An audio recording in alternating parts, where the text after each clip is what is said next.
তবে তার আগে আমি অতিথিদের কাছে আসব এবং তারও আগে আমি বলবো যে নির্বাচন নিয়ে কতদিন ধরে দ্বন্দ্ব চলছে, কতদিন ধরে তার বক্তব্যগুলো আছে, বিএনপির বক্তব্য আছে আমাদের কাছে। সেই সময়তে বারবার যখন বলা হচ্ছিল নির্বাচন করো, আর ইউনূস যখন বারবার বলছিলেন, টালিয়ে দিচ্ছিলেন সংস্কারের নাম করে, সেই সময়তে কি কথোপকথন হয়েছিল?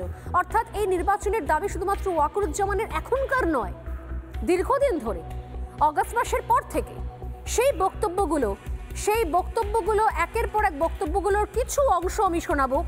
তারপর আমি আসবো অতিথিদের কাছে, আর পরে সময় হলে কখনো আপনাদেরকে জানাবো যে এই অভ্যুত্থানের ইতিহাস বাংলাদেশের মাটিতে নতুন কিছু নয়, এর আগেও আছে। তবে তার আগে বক্তব্যগুলো নির্বাচন নিয়ে, বাংলাদেশের নির্বাচন নিয়ে। দেখুন,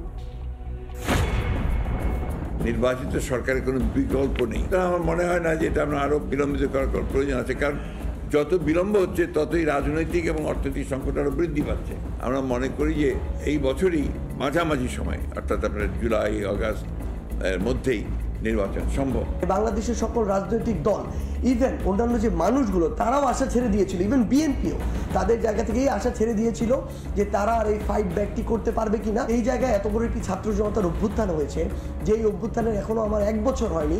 সেখানে যদি এটি বলা হয় যে 25-এর মাঝামাঝিতে, অর্থাৎ 1 বছরের পূর্বেই তারা তাদের জায়গা থেকে নির্বাচনটি চায়, তখন আমাদের মনে হয় তাদের চোখের সামনে শুধু ক্ষমতা। কিন্তু যখন তারা এই মাঝামাঝির কথা বলে, 25-এর মাঝামাঝি, 1 বছরের কম সময়, তখন আমাদের কাছে এটি অনেক ব্যথিত করে। নির্বাচনের আগে সংস্কার করা হবে, সংস্কার করে নির্বাচন করবো, আগে করে নির্বাচনের আগে সংস্কার করবো। এই সংস্কার করতে আপনার কতদিন লাগবে? সংস্কারের কোনো লাইন তো দেখতেছিলেন যে আপনি এখানে গেছেন এবং এই সংস্কারের দিকে যাচ্ছি আমরা দেখতেছিলাম। যদি